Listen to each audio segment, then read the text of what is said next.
Then, I talked about this a little bit, but I do this every week. And this is what I call our quarterback strike zone stuff, right? So what I'm going to do is I'm going to take every throw that I have on film of a quarterback making, not the routes, right? Because we're not a pattern read team. We're not matching routes. Um, None of that. I mean, we are pure zone. Remember, we're playing 3 under 2 deep zone, 3 under 3 deep zone, 2 under 3 deep, even some 2 under 2 deep stuff, right? So we can't match routes. We're playing pure zone. And so the information I'm going to give our players is not about routes. Hey, they're a smash team or they're a mesh team. It's not that, because we're not looking at the routes anyway. We're looking at the cue. So what I want our kids to know is, where does this guy complete balls, right? And so this is one team that I'm about to show you. So I create this each week. So in the middle of the field, so here's their strike zone in the middle of the field, right? This is the line of scrimmage. We are on this side. We are on the downhill side.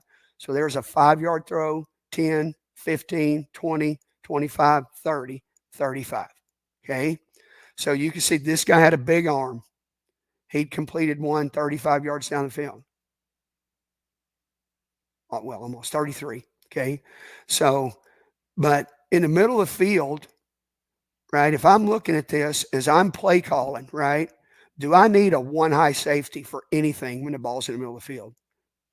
Not at all, because they're not going to throw the ball deep in the middle, right? I've got a bunch of throws here, right? Tons of them. And remember what I told you, like when he escapes to the right, right? When he gets pressure, he escapes to the right some. When he escapes right, he's always going to throw it. When he climbs, he's going to run it. So and when he escapes to the right, all your throws are going to be outside the numbers. So here you get, some throws that were out there, and some of these were probably escapes. But at the end of the day, there's no throws in the middle of the field. Okay. There's 2 balls thrown over 25 yards. Well, 20 yards, right? Completed over 20. 1 ball. So there was a total of 3 thrown over 20 yards. And this was a big armed quarterback, right? He could throw it, 40.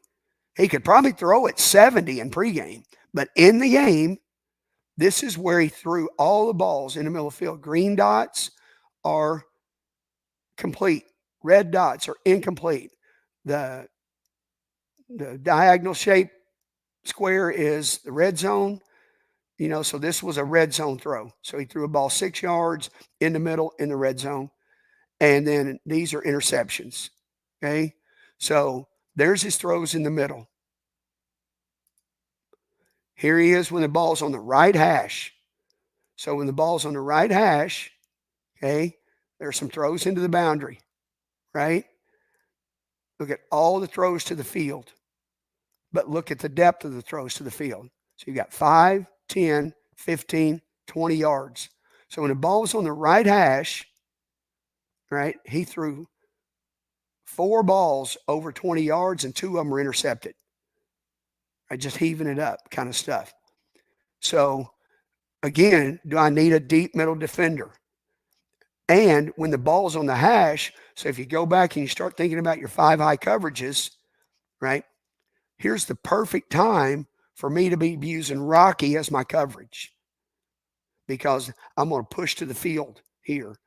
And because there's not a bunch of throws in the boundary, and they're super short anyway, right? So there's always completions into the boundary. They're all happening 5 or less. There was 1 ball down the field, right? 1 outlier. But as a rule, there's his throws. So I'm going to take my 5 high look and say, well, ball on the hash, let's play Rocky.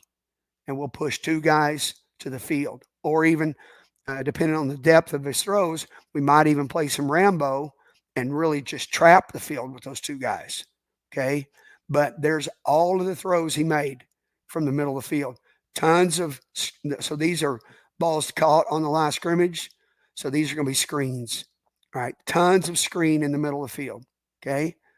And then the last one, ball on the left hash. Okay. So ball on the left hash, it looks a lot like the right hash. You get the throws into the boundary are all under 10 yards. Okay. Balls to the field, Lots of them. There's a bunch of 12-yard in the middle, and there's a whole bunch of throws thrown right now outside. These might be boots. They could be hitches. Doesn't matter what type of throw. That's where the ball's landing. So this was a big-armed kid. In this one, he didn't complete a ball over 20 yards, right? He launched some down here, but here's a completion for a touchdown, one deep one. Here's an interception. But guys, when you do this and you start putting it like this, now then you can start, if you're going to be using the 5-high coverage approach where I'm going to allocate my guys where balls are going to be, then you can really think, now you can start putting together a plan for this is my best coverage. Or if I'm going to bring this pressure, then this is the best thing to marry up with it if I'm going to play some of the 5-high stuff. So anyway, that is something I do every week. I give this to our kids. I think our players get something out of this. It's also a really good way for me to help give our scout team guy a good idea of and I draw it on the cards, throw it here, right?